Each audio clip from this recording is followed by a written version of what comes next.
Shalom, saya akan melanjutkan pembacaan saya dari Injil Yohanes pasal 12 ayat 1 sampai ayat yang ke-50. Lembaga Alkitab Indonesia memberikan judul Yesus diurapi di Betania. Firman Tuhan, 6 hari sebelum Paskah Yesus datang ke Betania, tempat tinggal Lazarus yang dibangkitkan Yesus dari antara orang mati. Di situ diadakan perjamuan untuk dia dan Marta melayani. Sedang salah seorang yang turut makan dengan Yesus adalah Lazarus.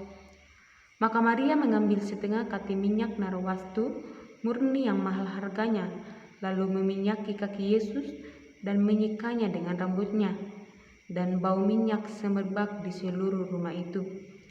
Tetapi Yudas Iskariot, seorang dari murid-murid Yesus yang akan segera menyerahkan dia, berkata, "Mengapa minyak narwastu ini tidak dijual 300 dinar dan uangnya diberikan kepada orang-orang miskin?" Hal itu dikatakannya bukan karena ia memperhatikan nasib orang-orang miskin, melainkan karena ia adalah seorang pencuri. Ia sering mengambil uang yang disimpan dalam kas yang dipegangnya. Maka kata Yesus, "Biarkanlah dia melakukan hal ini mengingat hari pengkuburanku, karena orang-orang miskin selalu ada pada kamu, tetapi aku tidak akan selalu ada pada kamu." Persepakatan untuk membunuh Lazarus. Sejumlah besar orang Yahudi mendengar bahwa Yesus ada di sana, dan mereka datang bukan hanya karena Yesus, melainkan juga untuk melihat Lazarus yang telah dibangkitkannya dari antara orang mati. Lalu imam-imam kepala bermufakat untuk membunuh Lazarus juga, sebab karena dia banyak orang Yahudi meninggalkan mereka dan percaya kepada Yesus. Yesus dielu-elukan di Yerusalem.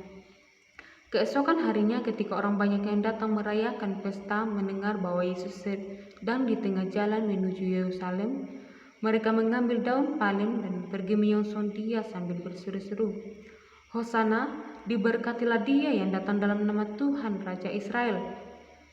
Yesus menemukan seekor keledai muda, lalu ia naik ke atasnya seperti ada tertulis, "Jangan takut, hai putri Sion, lihatlah rajamu datang duduk di atas seekor anak keledai." Mula-mula murid-murid Yesus tidak mengerti akan hal itu, tetapi sesudah Yesus dimuliakan, teringatlah mereka bahwa nas itu mengenai dia, dan bahwa mereka telah melakukannya juga untuk dia.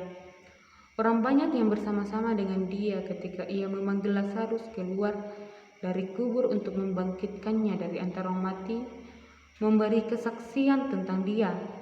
Sebab itu orang banyak itu pergi menyongsong dia, karena mereka mendengar bahwa ia yang membuat mujizat itu. Maka kata orang-orang Farisi seorang kepada yang lain, "Kamu lihat sendiri bahwa kamu sekali tidak berhasil. Lihatlah, seluruh dunia datang mengikuti dia." Yesus memberitakan kematiannya. Di antara mereka yang berangkat untuk beribadah pada hari raya itu, terdapat beberapa orang Yunani. Orang-orang itu pergi ke Filipus yang berasal dari Betsaida di Galilea, lalu berkata kepadanya, "Tuan, kami ingin bertemu dengan Yesus."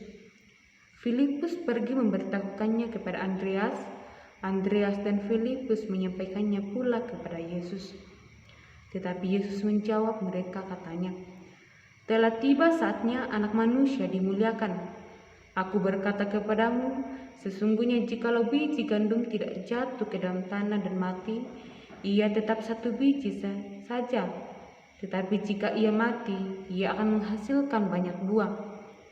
Barang siapa mencintai nyawanya, ia akan kehilangan nyawanya. Tetapi barang siapa tidak mencintai nyawanya di dunia ini, ia akan memeliharanya untuk hidup yang kekal. Barang siapa melayani aku, ia harus mengikuti aku di mana aku berada. Di situ pun pelayananku akan berada. Barang siapa melayani aku, ia akan dihormati Bapa. Sekarang jiwaku terharu, dan apakah yang akan kukatakan? Bapa, selamatkanlah aku dari saat ini." Tidak, sebab untuk itulah aku datang ke dalam saat ini. "Bapa, muliakanlah namamu." Maka terdengarlah suara dari surga, Aku telah memuliakannya dan aku akan memuliakannya lagi. Orang banyak yang berdiri di situ dan mendengarkannya berkata bahwa itu bunyi guntur. Ada pula yang berkata, seorang malaikat telah berbicara dengan dia. Jawab Yesus, suara itu telah terdengar bukan oleh karena aku, melainkan oleh karena kamu.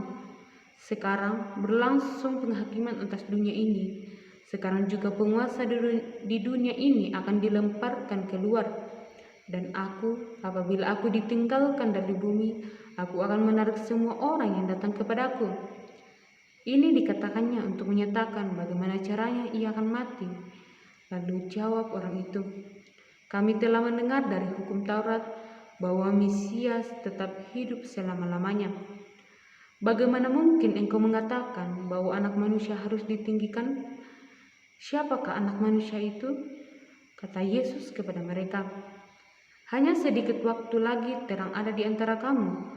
Selama terang itu ada padamu, percayalah kepadaku, supaya kegelapan jangan menguasai kamu. Barang siapa berjalan dalam kegelapan, ia tidak tahu kemana ia pergi. Percayalah kepada terang itu selama terang itu ada padamu, supaya kamu menjadi anak-anak terang. Sesudah berkata demikian, Yesus pergi bersembunyi dari antara mereka. Mengapa orang Yahudi tidak dapat percaya? Dan meskipun Yesus mengadakan begitu banyak mujizat di depan mata mereka, namun mereka tidak percaya kepadanya. Supaya genaplah firman yang disampaikan oleh Nabi Yesaya.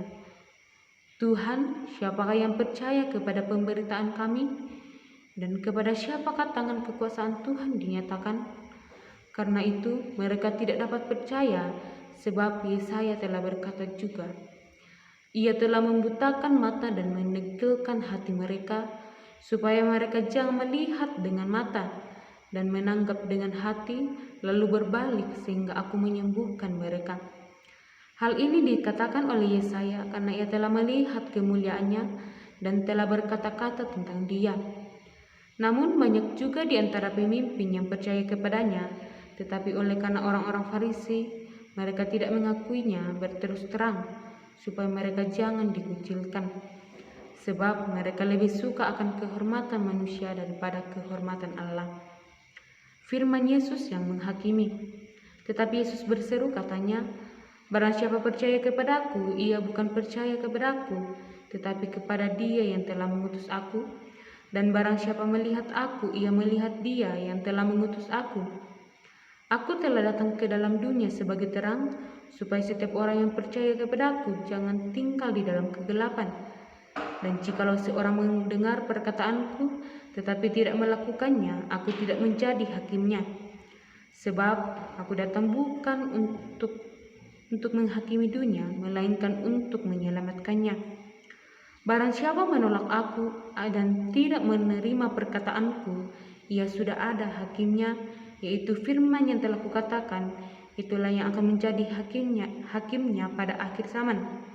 Sebab aku berkata-kata bukan dari diriku sendiri, tetapi Bapa yang mengutus aku, dialah yang memerintahkan aku untuk mengatakan apa yang harus aku katakan dan aku sampaikan.